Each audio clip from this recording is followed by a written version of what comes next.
વરસાદમાં ખાવાની મજા પડે તેવા ગરમાગરમ ગલકાના ભજીયા બનાવવા માટે 1 કપ બેસનમાં 1 ટેબલસ્પૂન ચોખાનો લોટ ઉમેરી મિક્સ કરવો. તેમાં મસાલામાં અડધી ચમચી અજમો, 1 ચમચી લાલ મરચું પાવડર, 5 ચમચી હિંગ, સ્વાદ પ્રમાણે મીઠું, અડધી ચમચી આદુ મરચાંની પેસ્ટ અને 2 ટેબલસ્પૂન સમારેલી કોથમીર ઉમેરી મિક્સ કરીશું. આ માપ પ્રમાણે 3 થી 4 વ્યક્તિને નાસ્તામાં સર્વ કરી શકાય તેટલા ભજીયા તૈયાર થશે.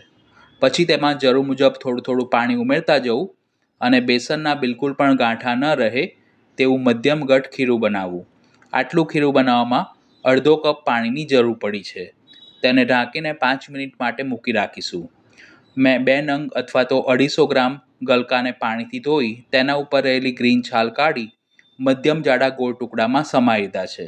માર્કેટમાંથી ગલકા ખરીદો ત્યારે તે પ્રમાણમાં ફ્રેશ હોય તેવા જ લેવા. ખીરુંમાં ચપટી ખાવાના સોડા અને તેને એક્ટિવ કરવા માટે તેના ઉપર થોડું પાણી ઉમેરી એક જ દિશામાં સરખું ફેંટી લઈશું, જેથી તે ફૂલીને હળવું બનશે. તૈયાર કરેલી ગલકાની સ્લાઇસને ખીરુંમાં એડ કરી બંને બાજુ ખીરું સરખું લાગે તે રીતે કોટ કરીશું. જો તમે ખીરું પ્રમાણમાં પાતળું બનાવશો તો તે તળતી વખતે ગલકાની સ્લાઇસ ઉપરથી નીકળી જશે.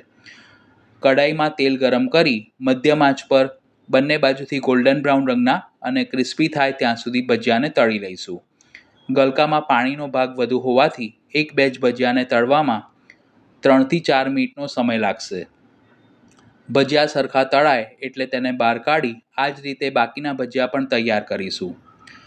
આ રીતે બનાવેલા ગલકાના ભજીયાને તમે બેસનની કઢી, ચટણી, કેચઅપ કે ચા સાથે સર્વ કરી શકો છો.